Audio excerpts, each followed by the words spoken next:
breaking news. I'm Miley and bring for you latest news on today. First, the very good news: the checks and balances of the Mediterranean system have kicked in. With Democrats gaining control of the House, the legislative process of Trump and Trumpism has been halted. Congressional oversight of the executive branch complete with investigations of rampant malfeasance, with commands, Democratic victories and close margins in races in Pennsylvania, Minnesota, Michigan, and Wisconsin revealed that Trump's roadmap to re-election in 2020 is strewn with significant barriers. Now for the seriously bad news. The most striking feature of Tuesday voting was the absence of a blue wave. At a moment of extraordinary menace, Democratic gains in the House were within the ordinary range for an off-year election. In the Senate, Democrats moved backwards. Pundits and politicians can spin it a million different ways, but the bottom line is that the electorate did not repudiate Trump. Instead, it chose to normalize the grossly abnormal. The United States has seen vicious demagogues come and go before. Figures like Joe McCarthy and George Wallace left their ugly mark on American history, but they were kept within bounds and ultimately repudiated.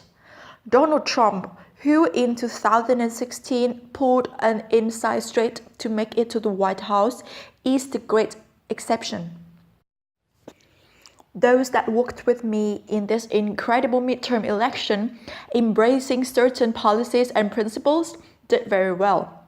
Tweeted Trump in the election's aftermath.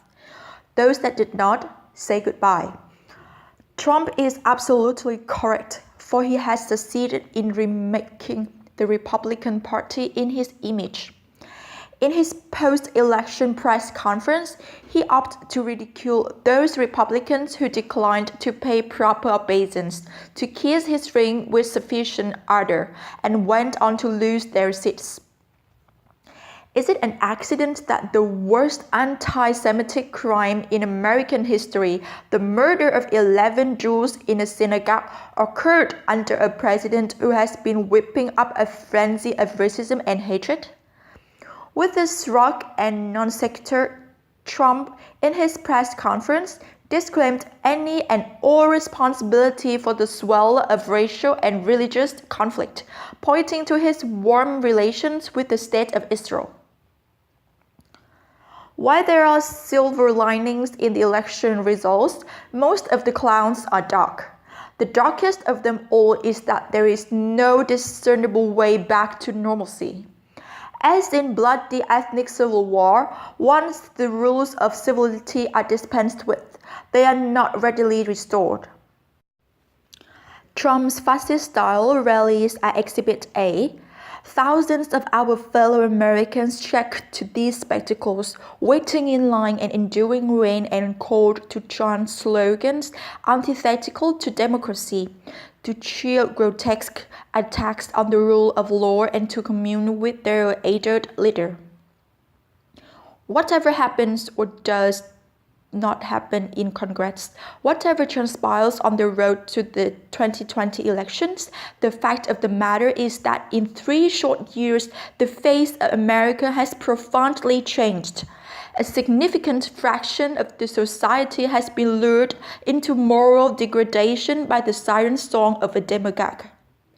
There is little to celebrate in Tuesday's results.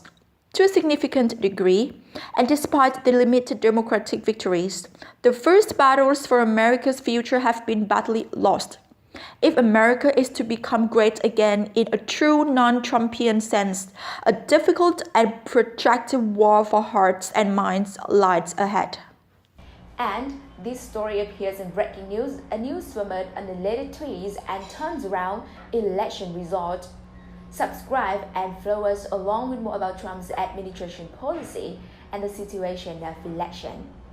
And with that, ladies and gentlemen, we have reached the duration of today's program. Thank you for watching.